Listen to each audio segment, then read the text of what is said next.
आभार यात्रा येत आहे. पहिलाच दिवस आहे आभार यात्रेचा. कसा प्रतिसाद राहील, किती लोकांचं नियोजन आहे या आभार यात्रेमध्ये? खर तर लोकसभेच्या निवडणुका आणि विधानसभेच्या निवडणुका माननीय एकनाथ शिंदे साहेब यांच्या नेतृत्वामध्ये यशस्वी झाल्या, पार पडल्या. आणि या दोन्हींनी माननीय शिंदे साहेबांच्या नेतृत्वावरती प्रचंड विश्वास व्यक्त केला आणि भरभरून अशा प्रकारचं यश राज्यामध्ये आणि केंद्रामध्ये या ठिकाणी आम्हाला मिळालेलं आहे. आम्ही आज पक्ष विस्ताराच्या संदर्भामध्ये जालना शहरातून बिगुल वाजवणार आहे.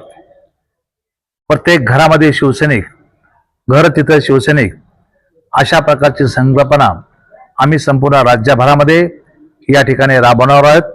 त्याची सुरुवात जालन्यामधून होते. किती लोकांचा प्रवेश देखील होणार असल्याचं कळतंय. एक माजी आमदाराचं देखील नाव चर्चेत असल्याचं कळतंय.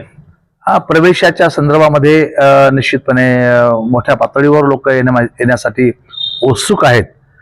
ज्या ज्या लोकांना, ज्या ज्या नावांना वरून ग्रीन सिग्नल मिळेल अशा सर्व लोकांना पक्ष प्रवेश या ठिकाणी दिला जाणार आहे. वर सेंट्रल पातळीवरती या सर्व गोष्टीची चौकशी होणार आणि तिथून पक्ष प्रवेशाला हिरवा कंदील मिळणार आहे. काही नावाला हिरवा कंदील मिळालेला आहे.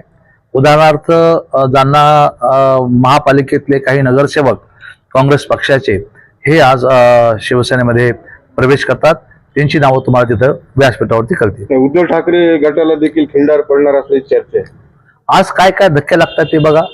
आज निश्चितपणे हा एक चांगल्या पद्धतीनं या ठिकाणी आम्ही, आणि शेवटी आमचा कार्यक्रमच आता पक्ष विस्ताराचा आहे.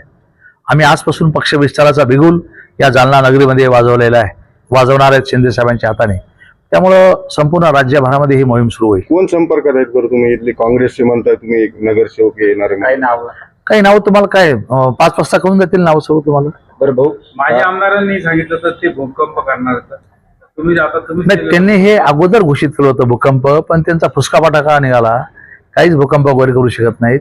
भूकंप तर आमच्याकडून होणार आहे. आम्ही तर काही म्हणलो नाही भूकंप होणार आहे. आज संध्याकाळी कळेल त्यांना काय आहे ते. किती लाडक्या बहिणी येणार आहेत? लाडक्या बहिणीचं देखील स्वागत हो, एक 50,000 महिला येतील असा आमचा अंदाज आहे. मुख्यमंत्र्याला लाडक्या बहिणी हे काळे झेंडे दाखवतील असं नवनाथ आबा वाघमारेंनी आता म्हटलं. काल पैसे टाकले म्हणून, काल 1500 रुपये टाकले म्हणून दाखवतील का? कशासाठी? कारण काय? अरे एवढा निर्णय, धाडसी निर्णय घेणारा एकमेवच मुख्यमंत्री राज्यात झाला एकनाथ शिंदे साहेब. त्यांनी हा निर्णय अत्यंत धाडसाने या ठिकाणी घेतला. देवेंद्रजी असतील, अजितदादा असतील, हे सर्वांनी. आणि त्याच्यामुळे कशामुळे दाखवतील काळजी? लाडकी बहीण म्हणजे निवडणुकीपुरतं गाजर होतं आणि 1500 रुपये जे देत आहे ते 21 रुपये देणार असल्याचं सांगितलं होतं. काय बोलता साहेब? आताही कालच लाडक्या बहिणीच्या खात्यावरती पैसे पडलेले आहेत आणि विरोधकांचं कामाची टीका करणं, त्यांच्या टीकेला आम्ही लक्ष देत नाही. भाऊ, जालना जिल्ह्यात जनतेनं महायुतीला भरभरून दिलं, मात्र मंत्रिमंडळामध्ये जालना जिल्ह्याला संधी मिळाली नाही.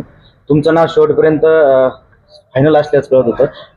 उपमुख्यमंत्री एकनाथ शिंदे आज जालन्यात आहे. शिवसैनिकांमध्ये एक नाराजी देखील होती तुमच्यावरून. त्याच्यावर काही बोलतील असं वाटतंय का तुम्हाला? नाही, मी तुम्हाला नाराज दिसतो का?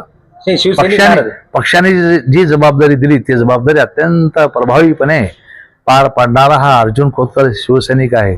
आणि गेली 8 निवडणुका धनुष्यबाणावरती लढलेलो मी. माझ्या एवढा पक्षामध्ये सिनियर 8 निवडणुका लढवणारा कोणी नाही.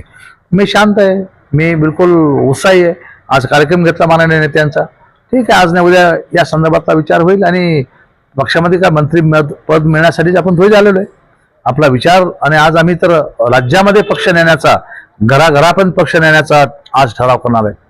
तुमचं नाव होतं, मग ऐनवेळी असं काय बदल झाला की लगेच तुम्हाला म्हणजे तो सर्वस्वी अधिकार माननीय शिंदे साहेबांचा आहे. हो, ते त्यांना माहिती, मला काय सांगू शकतो. थँक्यू.